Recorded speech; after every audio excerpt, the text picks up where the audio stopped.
प्रिय विद्यार्थियों, आप सब कैसे हो। भगवान से प्रार्थना करता हूँ कि आप स्वस्थ और खुश रहो, आपका भविष्य उज्जवल हो। पेपर में 4 सेक्शन आता है, जो क्वेश्चन पेपर आता है, एग्ज़ाम देते हैं। गद्य विभाग, पद्य विभाग, व्याकरण विभाग और लेखन विभाग। 4 सेक्शन में गद्य विभाग पाठ से रिलेटेड है, पद्य विभाग कविता से रिलेटेड है, सेक्शन सी जो है व्याकरण से है, और सेक्शन डी जो है लेखन विभाग होता है, जिसमें कहानी, अनसीन पैसेज, पत्र लेखन और निबंध आता है।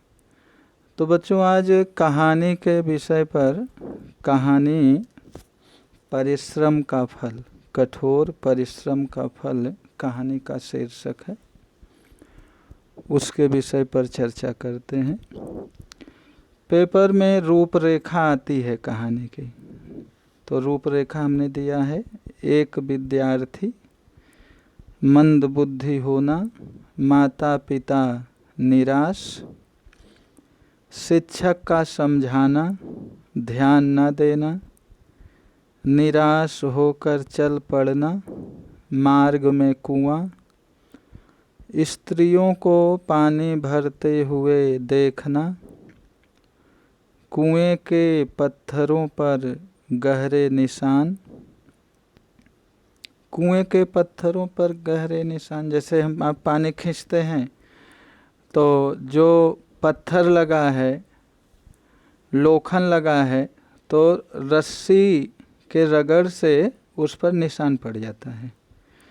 स्त्रियों के कारण, स्त्रियों से कारण पूछना, रस्सी के निशान, बोध होना, अभ्यास में जुट जाना, बड़ा विद्वान बनना सीख। तो रूपरेखा के आधार पर कहानी लिखकर उचित शीर्षक दीजिए, ऐसा क्वेश्चन पेपर में आता है। तो रूपरेखा बताया, अब उचित शीर्षक इसका कई शीर्षक हो जाएगा, जैसे परिश्रम का फल, मूर्ख बालक विद्वान बना, करत करत अभ्यास के जड़मति होत सुजान। इसका कंप्लीट दोहा है, करत करत अभ्यास के जड़मति होत सुजान, रसरी आवत जात पर सिल पर पड़त निशान। सिल मीन्स होता है पत्थर, पत्थर कठोर होता है, रस्सी जो है मुलायम है, लेकिन रेगुलर आने जाने से सिल पर निशान पड़ जाता है, यानी पत्थर घिस जाता है। एक विद्यार्थी, यानी प्रमोद नाम का एक विद्यार्थी था। स्वभाव से वह सुशील था, पर उसकी बुद्धि मंद थी। जैसे कुछ बच्चों की बुद्धि तेज होती है, उनका जो है ग्रास्पिंग पावर अच्छा होता है, कैचिंग पावर अच्छा होता है, तुरंत वो समझ लेते हैं, लेकिन कुछ जो है देर में समझते हैं।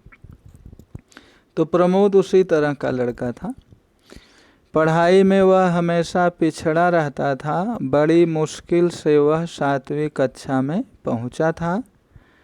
बेटे की मंद बुद्धि के कारण माता पिता उससे निराश हो गए थे।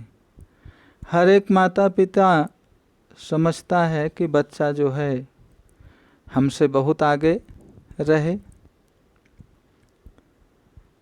प्रमोद की स्थिति देखकर उसके माता पिता निराश थे, दुखी थे। पाठशाला में, पाठशाला यानी स्कूल में, विद्यालय में शिक्षक प्रमोद को मन लगाकर पढ़ने के लिए समझाते थे, पर वह पढ़ाई पर ध्यान नहीं देता था। कुछ पढ़ता भी तो उसे याद नहीं रहता था। परिणाम यह हुआ कि उस साल वह परीक्षा में अनुत्तीर्ण हो गया। शिक्षकगण उसे समझाते थे, लेकिन उसे वह पढ़ाई में ध्यान नहीं देता था, और नतीजा यह हुआ कि वह परीक्षा में फेल हो गया। अनुत्तीर्ण हो गया यानी फेल हो गया। इस असफलता से निराश होकर वह गांव के बाहर जंगल में आत्महत्या करने के लिए चल पड़ा। वह निराश हो गया, और जब वह अनुत्तीर्ण हो गया तो लाज बस डर बस जो है वह अपने जीवन लीला समाप्त करने के लिए गांव से बाहर चल पड़ा। मार्ग में उसने एक कुआं देखा।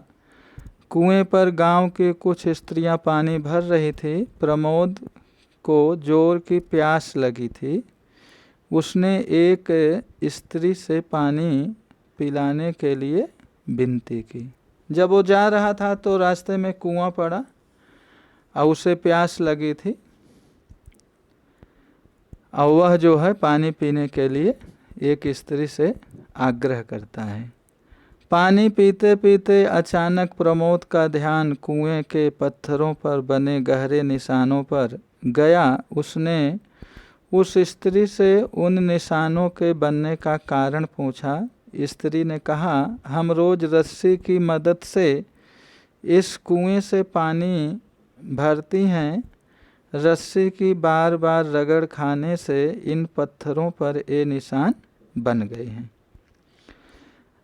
जब स्त्री ने इस तरह उत्तर दिया तो उसकी आंखें खुल गई, उसे होश आ गया। जैसे बच्चों हम आप क्लास में पढ़ते हैं, आप सब जैसे डेस्क बेंच पे बैठते हो तो जो पावदान होता है, देखो रोज बैठते हो तो लोहा है लेकिन वो जो है उसमें चमक आ जाती है, वो घिस जाता है। तो प्रमोद को भी जो है होश आ गया। उसने सोचा कि जब रस्सी की बार बार रगड़ से कठोर पत्थरों पर निशान बन सकते हैं तो बार बार याद करने से मुझे भी पाठ याद हो सकता है। यानी उसमें आत्मविश्वास आ गया। अगर व्यक्ति में आत्मविश्वास है तो कुछ भी कर सकता है। सेल्फ कॉन्फिडेंस का होना जरूरी है। वह यह बोध होते ही वह घर की तरफ लौट पड़ा।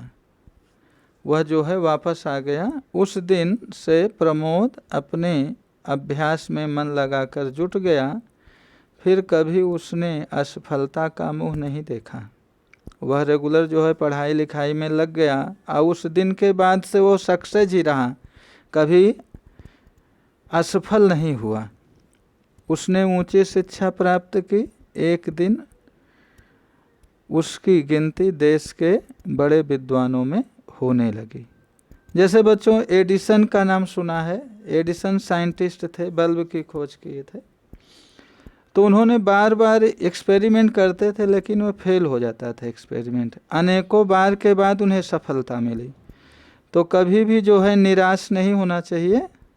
इस कहानी से हमें यह शिक्षा मिलती है कि लगन और मेहनत से जुट जाने पर असंभव काम भी संभव हो जाता है। अगर हम मेहनत से करते हैं तो इम्पॉसिबल को पॉसिबल कर सकते हैं। तो बच्चों आज का होमवर्क है, कहानी सुंदर शब्दों में लिखो। कहानी यानी परिश्रम का फल फेयर नोट में लिखना है और याद करना है। Thank you.